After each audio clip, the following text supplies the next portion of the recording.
화면을 보시면서 다 같이 우리 읽도록 하겠습니다. 24절 한 번, 두 번 연속으로 읽도록 하겠습니다. 준비되시죠? 시작. 바나바는 착한 사람이요 성령과 믿음이 충만한 사람이라 이에 큰 무리가 죽게 도하여지더라. One more time. 바나바는 착한 사람이요 성령과 믿음이 충만한 사람이라 이에 큰 무리가 죽게 도하여지더라. 아멘. 흔히 모델 그러면 이제 슈퍼스타형 모델을 연상합니다. 탁월한 모델, 기가 막힌 사람. 초대교회에서 그런 슈퍼스타를 뽑으라면 베드로 아니면 바울 같은 사람을 뽑겠죠. 사도행전을 쭉 읽어보시면 엘리야에 이어서 신약 성경에서 모델이라는 이름을 가지고 한 사람을 더 여러분에게 알아보자는 개념으로 추천해 드린다면 저는 바나바라는 사람을 좀 소개해 드리고 싶습니다. 이분은 이제 위대한 위인도 아니고 이름난 저명한 유명 인사도 아닙니다. 그냥 흔히 우리가 하는 말로 쓴다면 평범한 평신도라고 할까요? 그러나 이제 진정한 그리스도인이 어떤 사람이냐 할 때에 떠올리는 그 이미지 가운데 주저하지 않고 제가 떠올리고 싶은 분은 바로 이분이라고 생각합니다.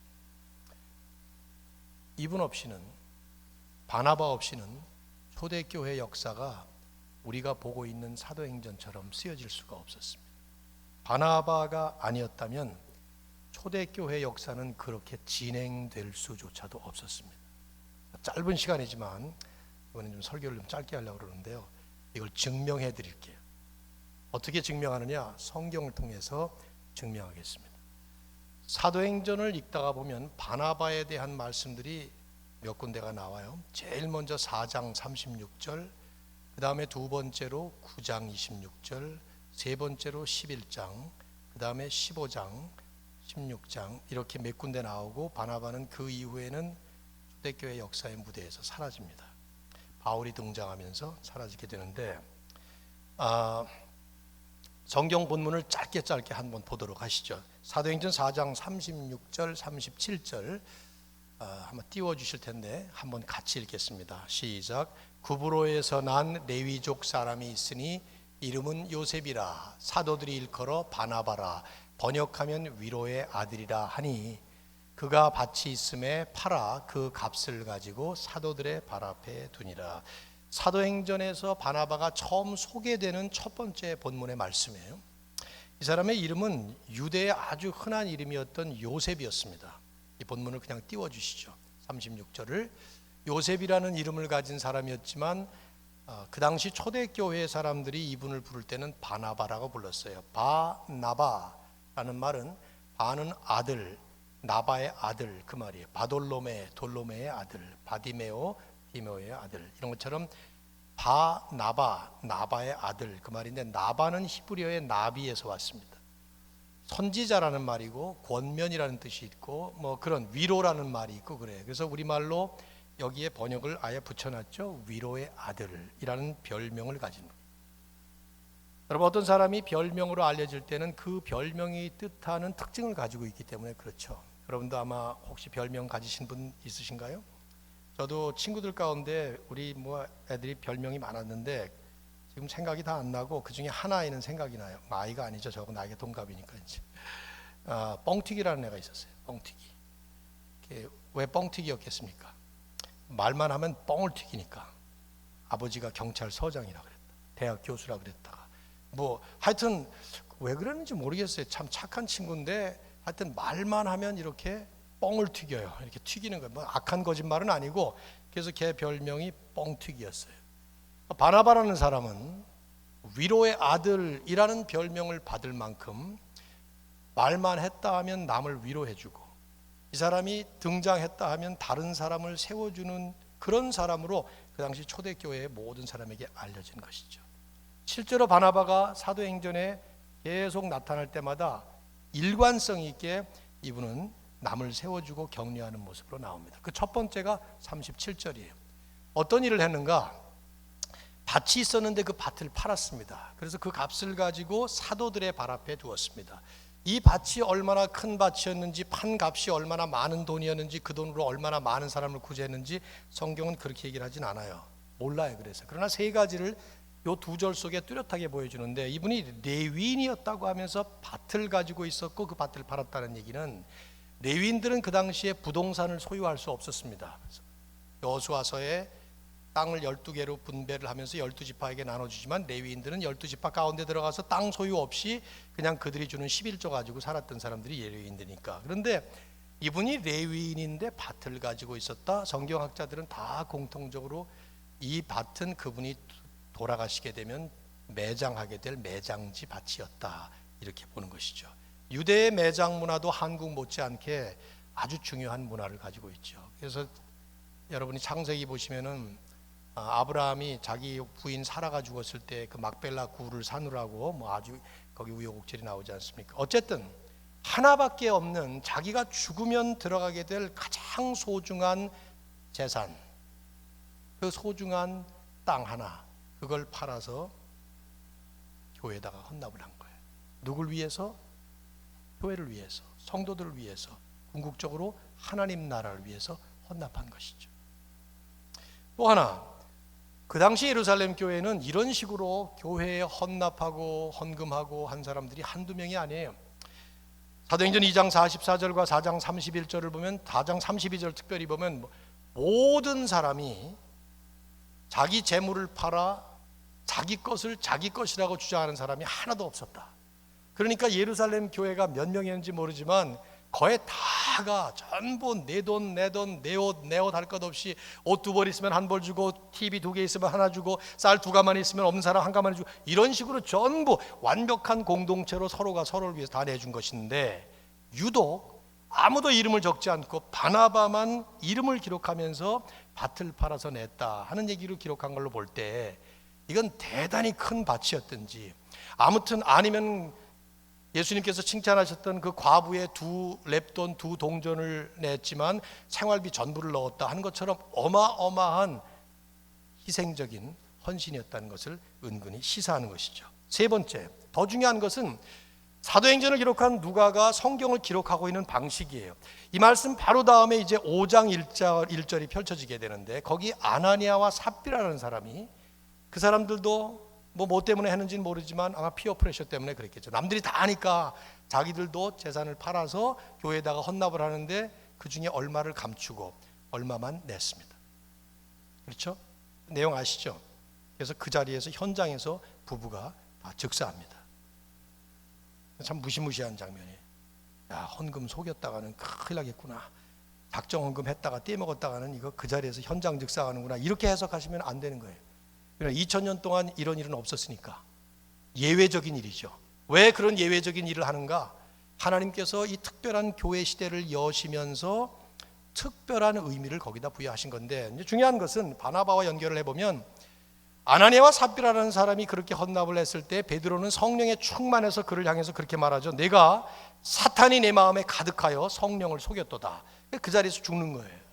그것과 바나바의 헌납을 비교해 보면, 위선적인 종교적인 그저 외식적으로 보이는 이런 거짓된 행위로서 헌납을 했던 아나니아 삽비라의 이 헌납과 대조적으로 바나바의 헌납은 좀 아까 여러분이 읽으셨던 11장 24절처럼 믿음과 성령이 충만한 사람으로서 했다는 얘기죠. 성경이 저처럼 이렇게 풀이를 안 할 뿐이에요. 그러나 자세히 묵상해 보시면 다 나오는 얘기입니다. 이게 성경이 강조하는 방법 중에 하나죠. 구차스럽게 긴 설명 안 하지만 자세히 묵상해 보면 그 안에 다 담겨져 있는 거. 세상 사람들처럼 떠들썩하게 강조하지 않지만 조용히, 하지만 묵직하게 그 안에 바나바의 그 고귀하고 진실된 헌신을 성경은 강조하고 있는 것이죠. 두 번째 바나바를 소개하는 본문이 9장 26절 27절입니다. 자, 9장 26절 함께 읽겠습니다. 시작. 사울이 예루살렘에 가서 제자들을 사귀고자 하나 다 두려워하여 그가 제자됨을 믿지 아니하니. 27절. 바나바가 데리고 사도들에게 가서 그가 길에서 어떻게 주를 보았는지와 주께서 그에게 말씀하신 일과 다메섹에서 그가 어떻게 예수의 이름으로 담대히 말하였는지를 전하니라. 이 백그라운드 설명이 좀 필요해요. 사도행전 이 9장 26절의 말씀은 바울 되기 전에 사울이었을 때, 사울은 어떤 사람이었습니까? 스데반을 죽이는 일에 앞장섰고, 스데반이 죽자마자 예루살렘 교회의 핍박이 무서운 불길처럼 휩싸였죠. 그래서 예루살렘 교회가 사도들을 제외하고는 전부 다 흩어져 버렸어요. 사면팔방으로 전부 다 흩어지면서 요즘식으로 하면은 이제 교회가 풍비박산이 되고 망해버린 거죠. 그러나 교회가 망한 게 아니에요. 오히려 하나님이 흩으시면서 사도행전 8장 4절을 보면 그 흩어진 사람들이 가는 곳마다 복음을 전하더라 하는 말씀이 나와요. 그래서 빌립은 사마리아에 가서 복음을 전하고 뭐 내시를 전하고 뭐 이런 얘기 막 나오잖아요. 그때 사울은 그 스데반 죽인 것, 그리고 예루살렘 교회가 이렇게 해산된 것만 가지고는 성이 안 찼던 거예요. 그래서 종교 지도자로서 그는 대제사장의 공무를 가지고 로마 군병들을 끌고 그리스도인들이 가장 많이 도망갔다고 하는 저 시리아의 다마스커스, 다메섹으로 달려갔습니다. 다메섹으로 가다가 누굴 만납니까? 예수님 만나시죠. 사울아 사울아 내가 왜 나를 핍박하느냐? 누구십니까? 나는 네가 핍박하는 예수다.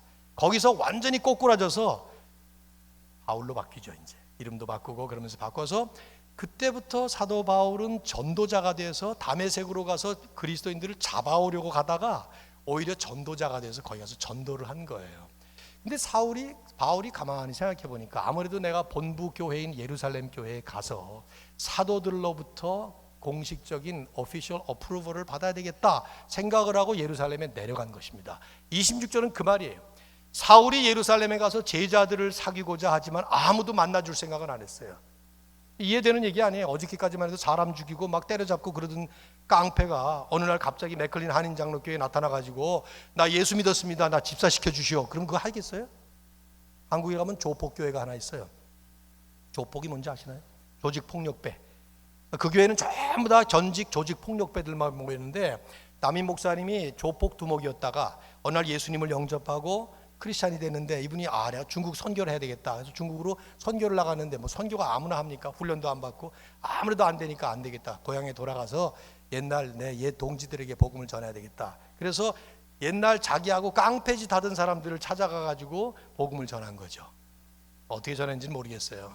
그냥 믿을래? 아니면 칼 맞고 믿을래? 뭐 이런 식으로 했는지는 모르겠지만 그 교회 가면 전부 다 전직 조폭들만 모여 있대요. 한국에 뭐 대전 어딘가 있다는데 나 한번 가보고 싶은데 무서워서 못 가지만 아무튼 거긴 가면 뭐 목사님, 장로님 이게 아니라 전부 다 형님 하고 이렇게 부른답니다. 전부 다 호칭이 똑같대 그렇게 전부 다. 근데 아무튼 그런 거죠. 뭐. 사울이 어저께까지만 해도 그리스도인들을 잡아 가두고 죽이던 사람인데 갑자기 예루살렘에 나타나서 사도들 앞에서 나 이제 예수 믿게 됐습니다. 전도자가 됐습니다. 믿어주시오. 아무도 안 믿어준 거예요.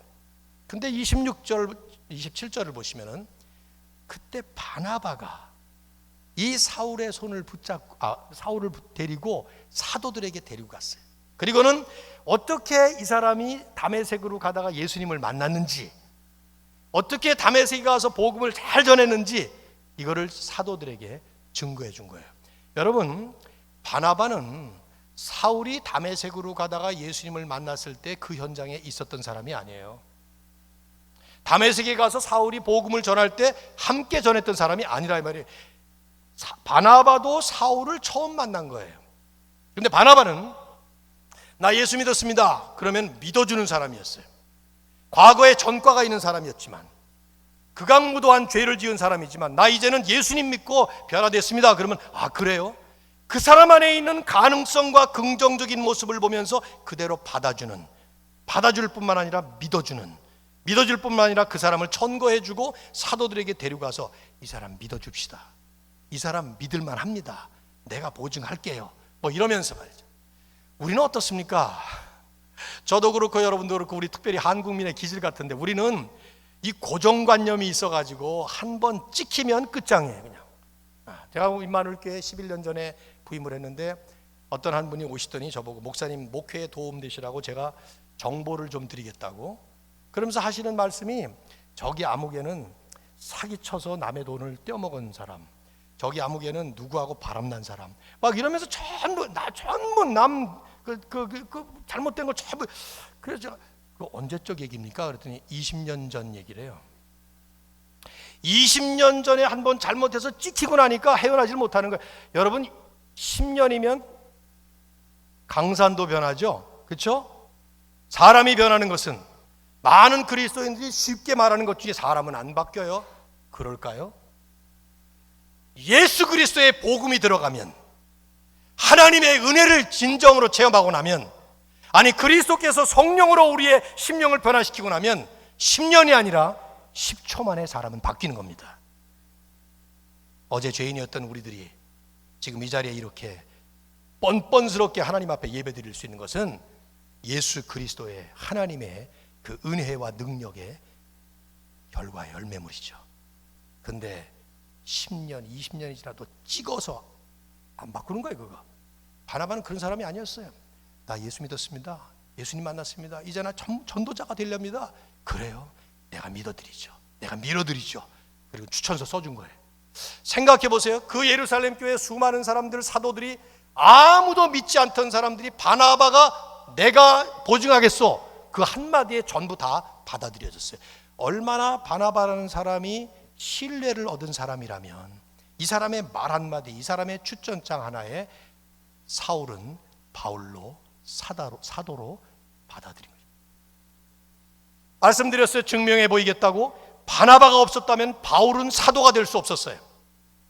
바나바가 아니었다면 하나님의 역사는 성경에 나오는 이 말씀대로 이렇게 쓰여질 수가 없어요. 왜? 사도행전은 베드로 중심의 유대 선교에서 바울 중심의 이방 선교, 세계 선교로 가는 과정을 그린 것입니다. 성령이 너희에게 임하시면 너희가 권능을 받고 예루살렘과 온 유대와 사마리아와 땅끝까지 이르러 내 증인이 되리라. 예수님이 마지막 말씀을 1장 8절에서 말씀하시고 승천하셨는데 그 말씀이 어떻게 전개되는가? 예루살렘부터 유대와 사마리아까지 퍼쳐서 전 땅끝까지 복음이 전달되는 그 과정을 사도행전이라는 한 드라마를 통해서 보여주는 것인데, 이 과정 속에 베드로 중심의 유대 선교가 바울 중심의 이방 선교, 로마로 가는 세계 선교로 가는 그 과정을 사도행전이 보여준 것인데, 바나바가 아니었다면 이 과정이 이렇게 갈 수가 없었던 것이죠. 바나바는 이 사도행전 역사,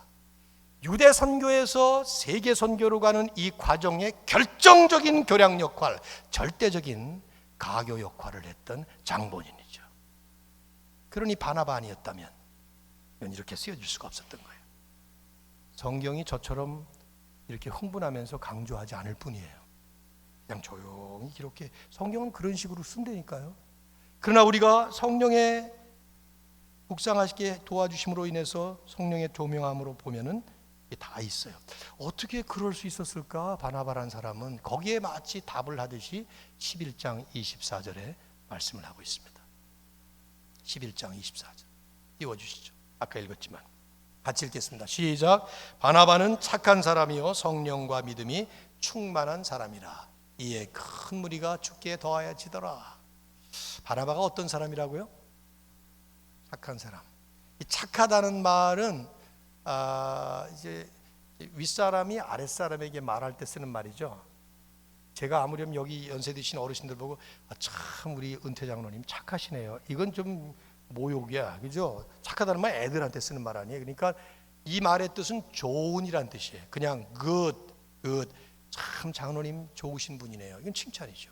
착하고 충성된 종아, 그것도 good and faithful, 그러니까 좋은, 성실한 이 말인데 우리말은 다 착하다고 번역을 했는데 아무튼 이거 극찬이에요. 이 말은 극찬인데, 이번에 맥클린 한인 장로교회 42주년 기념 집회에 누가 왔어요? 김태곤이라는 사람이 왔어요. 김태곤이 어떤 사람이에요? 하고 물으면 아마 여러분도 저에 대해서 뭔가는 설명을 할 텐데, 성경이 바나보고 바나바는 어떤 사람이에요? 하고 물으면 성경은 딱 한마디를 하는 거예요.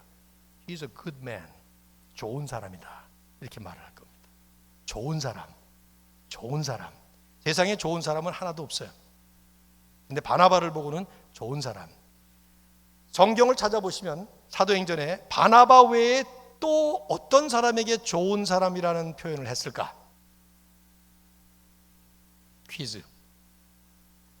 바나바 외에 누가 좋은 사람이라는 말을 들었을까요? 있을까요? 없을까요? 없으니까 제가 질문하죠. 대략 눈치 못 채셔요, 그거를? 아무도 없는 거예요. 바나바만 좋은 사람이란 말을 들었어요. 아니 그러면 질문을 다시 해야 되잖아요. 그 예루살렘 교회 내 물건 할 거 없이 전부 다 내 것 막 내주던 그 좋은 사람들인데 어찌 바나바만 좋은 사람이라고 그래? 답은 뭐 하나밖에 없는 것 같아요. 그 중에서도 그 좋은 사람들 가운데서도 정말 outstandingly 그분이 너무 좋은 그런 사람 그렇게밖에 안 보여요. 그러니까 잘못하면 바나바는 정말 성격도 좋고 인품도 좋고 그런 사람이었나 보다. 그렇지 않죠. 성경은 그런 사람은 없다고 말합니다. 그래서 그 다음 말이 뒤따라 붙은 거예요. 성령과 믿음이 충만한 사람이다. 어쩌면 이게 설명하는 건지도 모르겠어요. 바나바도 예수님을 모를 때가 있었습니다. 그런데 어느 시점에서 예수님을 믿게 된 사람입니다. 처음부터는 아니니까. 그 예수님을 몰랐을 때는 이 사람도 악한 사람이었고 죄인이었을 겁니다. 그러나 예수님을 믿게 되고 성령님을 받아들이게 되고 성령의 역사가 일어남으로 인해서 그가 믿음으로 사는 삶을 살게 됐을 때, 성령과 믿음이 충만한 사람으로 살아갈 때 그는 결국 좋은 사람, good man, 좋은 분. 이 말씀은 이것도 배경이 필요한데요. 11장을 보시면은 스데반의 일로 인해서 예루살렘 교회가 사면팔방으로 다 흩어지고 말았는데, 가는 곳마다 복음을 전하는데 전부 다 누구에게 복음을 전했는가 하면 유대인들에게만 전했어요. 그래서 회당에 들어가서 복음을 전하고 그랬는데 11장 19절을 거슬러 올라가 보시면은 그 중에 어떤 사람들이 안디옥이라는 곳에 도착을 했을 때 이방인들에게 처음으로 복음을 전하기 시작했습니다. 이방인들에게 복음을 전하는데 예수님 전혀 모르던, 유대인의 어떤 토라도 모르고 아무것도 모르던 사람들이 받아들이기 시작했고, 그런 사람들이 교회를 이루게 된 것이죠. 그래서 안디옥 교회라고 하는 이방인 출신 사람들로 교회가 구성된 거예요. 예루살렘 본부의 입장에서 가만히 보니까 이방인들이 복음을 받아들였어? 할례도 못 받은 사람들이 복음을 받았다고? 그거 이단 아니야? 신천지 아니야? 뭐 이런 생각이 들었던 거예요. 그래서 조사단을 파견을 했는데 조사단장으로 세운 사람이 바나바였어요. 바나바를 중심으로 가서 조사해봐. 왜 그랬을까요? 바나바 말은 믿을만 했으니까. 바나바가 가서 그걸 조사하는 과정 속에 이 말씀이 나오는 것이죠. 아니나 달라요. 바나바가 가보니까 율법도 모르고 아무것도 모르는 사람들인데 예수님 영접하고 진짜 변화되어서 정말 그리스도인으로 잘 사는 거예요. 그 안디옥 교회에서 최초로 그리스도인이라는 그 칭호가 나오기 시작했다는 사실을 아시나요? 성경에 보시면은 여기에 바나바가 예루살렘 교회에 사도 바울을 천거해서 바울이 되고 바울이 사도가 되는 그 과정을 도왔던 것처럼, 이번에는 안디옥 교회라고 하는 이 이방 교회가 예루살렘 교회에 인정받는 일에 여전히 바나바, 위로의 아들이라는 별명답게 또 한 번 교회를 세워준 겁니다. 저 교회 정망인 교회야. 그 교회에 가보면은 뭐 이 교회는 또 뭐가 요즘에 보면은 앉으면은 남의 교회 욕하는 얘기들로 꽃을 피우는 적이 얼마나 많은지 몰라요. 그럴 때마다 우리는 사실은 내 교회는 이렇게 반문해야 되는데, 바나바는 그 예루살렘 교회에 뭐 흠잡으려고 막 그러고 있는 사람들에게 편지를 쓴 것이죠. 안디옥 교회 율법도 모르고 아무것도 모르던 이방인들 출신이지만 정말 예수 믿고 진짜 변화되어서 완전히 가치관이 바뀐 사람들로 잘 성장하고 있습니다. 괜찮습니다. 나 여기 좀 남아서 이 교회 좀 도와줄랍니다. 그리고는 사도 바울을 불러들였어요. 그 결과 이 본문의 끝벌, 이에 큰 무리가 죽게 더하여지더라.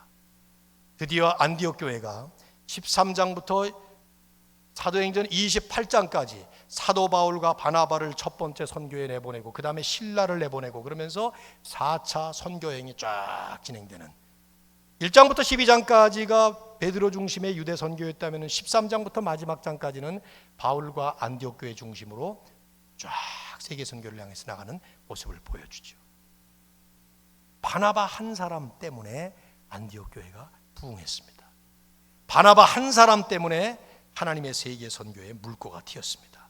바나바 한 사람 때문에 엄청난 하나님의 역사가 진행이 되게 되었습니다. 저는 확신합니다. 성경을 보면서 진정으로 바른 그리스도인은 바나바 같은 사람들이 되어야 합니다. 왜? 내가 아닌 남을 세워주고 나보다도 다른 사람을 귀하게 여겨주고 그 다른 사람의 장점을 보면서 그 장점을 살려주고 궁극적으로는 하나님의 나라를 위해서 기여되는, 예수님 몰랐을 때는 나도 죄인의 본성이 있었기 때문에 걸핏하면 남의 잘못을 긁어대고 남을 비판하고 그냥 씹고 밟고 이런 짓들을 했지만, 예수님 만나고 나니까 나를 내세우는 이기적인 인생이 아니라 남을 내세워주는 이타적인 인생으로, 주님을 믿기 때문에 이제는 주님처럼 나도 남을 섬기는 그런 모습으로 변화되는 진정한 그리스도인의 모델로 저는 바나바를 강추합니다. 강력 추천합니다. 그럴 때 하나님은 그런 한 사람을 통해서 이름 없이 빛도 없이 역사의 무대에서 그 다음에 사라져요. 바울을 세워준 다음에 바나바는 무대에서 사라져버려요. 그러나 이분 때문에 하나님의 나라가 멋지게 성장하고 확장하는, 제가 약속을 했습니다. 설교 짧게 하겠다고. 자, 마지막으로 저 따라 합시다. 따라 하시겠어요? 바나바처럼 살겠습니다. 네, 마음에 안 들어요. 손 자 이렇게 한번 잡으시고, 한국에 뭐 이렇게 데모할 때 여러분 이거 한번 이렇게, 우리 안수 집사님 되시고 권사님 되시면 자 이렇게 잡으시고, 자, 바나바처럼 살겠습니다. 아, 됐습니다. 이제 내려갈게요. 아직 아니에요, 목사님. 진짜로 목사님 나오시려고 그러네요. 여러분, 구호 감사합니다. 이거 뭐 부흥사들이 이렇게 와서 이런 집회 강사들이 와가지고는 뭐 따라하라고, 제가 한 번도 안 했기 때문에 이렇게 한 번 한 건데, 감사해 따라해 주셔서. 진짜 따라하시네. 근데요, 우리가 이렇게 구호 한 번 외친다고 인생이 바뀌고 인간이 바뀌고 사람이 바뀐다면 뭐 어려운 일이 뭐가 있겠습니까? 여러분, 세상에서 구호를 가장 힘차게 잘 외치는 집단이 어떤 집단인 줄 아십니까? 교도소에 가면 감옥에 있는 재소자들이 제일 잘해요. 저는 이제 한국에 있을 때 안양이라는 곳, 평촌이라는 신도시에 교회를 개척을 했었는데, 그 개척한 다음에 바로 저희 집이 이제 그 한양 아파트 바로 앞에가 안양 교도소. 거기에 전직 두 분의 대통령들이 거기 다 계셨어요. 전 아무개 대통령, 노 아무개 대통령이 다 계셨는데, 아침마다 제가 이렇게 멀리서 문안했죠. 잘 계시나 하는데. 그래서 저는 교도소를 많이 들락날락했습니다. 내가 잘못해서 들락날락한 게 아니라 전도하기 위해서. 소년 감별소라는 것도 있어요. 또 이 청소년들이 잘못한 다음에 얘네들을 감옥으로 보내야 되나 말아야 되나, 병아리 감별하듯이 그걸 감별해가지고 보내는 데가 있는데, 거기도 많이 왔다 갔다 했는데, 가보면은요, 교회에서 이제 뭐 선물 가지고 오죠, 뭐 그래서 같이 저 복음을 전하는 건데, 이 그 교도관들이 재소자들을 모아놓고 전부 훈련을 뭘 시키는가 하면 구호 훈련 시키는 거예요. 손 이렇게 들고, 제가 여러분이 하셨던 것처럼, 다시는 안 그러겠습니다. 도둑질하지 않겠습니다. 바로 살겠습니다. 뭐 막 얼마나 시끄러운, 얼마나 찌렁찌렁하게 막 떠드는지 몰라요. 목사님 들으라고 말이죠. 막 이렇게 오면 막 옆에 이제 앉아서 상담하듯이 해서, 너는 여기 왜 들어왔냐 했더니 도둑질해서 들어왔대요. 몇 번째냐? 그러면 한 3번째라 그래. 언제 나가니? 그럼 다음 달에 나간대요. 절대로 이제는 나쁜 짓 하지 마라. 예, 절대로 안 그러겠습니다. 너 아까 이거 외쳤지? 절대로 하지 마라. 몇 달 있다 가면 또 들어와 있어. 너 지난번에 안 그러겠다고 소리쳤잖아. 그랬더니 잘 안 돼요. 우리가 구호 몇 번 외치고 인간이 변화되면 뭐 예수님께서 이 땅에 오실 일이 뭐가 있어요? 구호 몇 번 외치면 되지. 현수막 걸어놓고 하면 되는 것이지. 여러분, 제가 결론을 내리고 싶은 것은 이겁니다. 이 3일 동안의 집회의 결론이에요. 우리가 절대로 못하는 사람들이기 때문에. 왜? 죄인이라서. 우리 안에 있는 죄의 뿌리가 얼마나 깊으냐 하면요, 이놈은 정말 세상에서 가장 뿌리 깊은 잡초 중에 잡초예요. 이거 뽑아도 안 뽑혀요. 뽑았는가 하면 또 나와요. 이게 우리의 죄의 뿌리예요. 아담의 원죄의 뿌리예요. 유일한 한 길은 예수님이 오셔서 우리의 죄를 뿌리채 뽑아주시기 위해서 십자가에 달려 대신 죽으시고, 주님이 우리 대신 일을 하신 거예요. 구호 외치는 대신 주님이 죽으신 거예요. 그리고 부활하시고, 그 주님을 믿기만 하면, 우리가 할 수 없기 때문에 그분이 다 하시고 그분을 믿을 때에 그분의 하신 모든 것들이 우리 것이 되는 이 길을 여신 것이 바로 예수 그리스도께서 우리에게 오셔서 하신 것이죠. 바나바처럼 살겠습니다. 소용없어요. 제가 여러분을 못 믿어서가 아니라 나도 못 믿고 우리는 믿어서는 안 됩니다. 누구밖에? 예수님밖에 없습니다. 그래서 주님이 오셔야 했고, 그래서 주님이 죽으셔야 했고, 그래서 주님이 부활하셔야 했고, 지금도 여전히 그 주님만 우리의 소망으로, 그리고 그 주님만 붙잡고 갈 때 우리에게는 진정한 소망이 있는 것입니다. 주도 없이 배웠습니다만 믿음의 주요 온전케 하시는 분인 예수를 바라보자. 맥클린 한인 장로교회의 소망이 있다면 딱 하나입니다. 그 예수만 바라보고 갈 때, 그 예수님만 붙잡고 나가실 때, 세상 그 어떤 것과도 비교할 수도 없고 그 어떤 것도 해결하지 못하는 그 예수 그리스도 그 한 분만을 바라보면서 나아갈 때 우리에게는 소망이 있고 하나님은 영광으로 나타나실 것입니다. 바나바가 그렇게 했던 것이죠. 그래서 우리는 구호를 다시 고쳐야 돼요. 바나바처럼 살겠다? 아닙니다. 바나바가 무슨 말들 하느냐고 그럴 거예요. 예수님 붙잡고 살겠습니다. 예수님 바라보며 살겠습니다. 여러분의 남은 인생의 그 눈앞에 오직 그 예수 그리스도가 가득 차셔서 그분과 함께 동행하시고 그분 안에서 하나님의 축복 누리시고 그분이 주시는 능력으로 힘있게 달려가셔서 바나바처럼 남을 위해서 교회를 거룩하고 부흥시키시고, 바나바 한 사람 때문에 그렇게 됐다고 하면 그 비결이 바로 주님께 있다는 것을 기억하시면서 달려가실 수 있기를 예수 그리스도의 이름으로 축원합니다.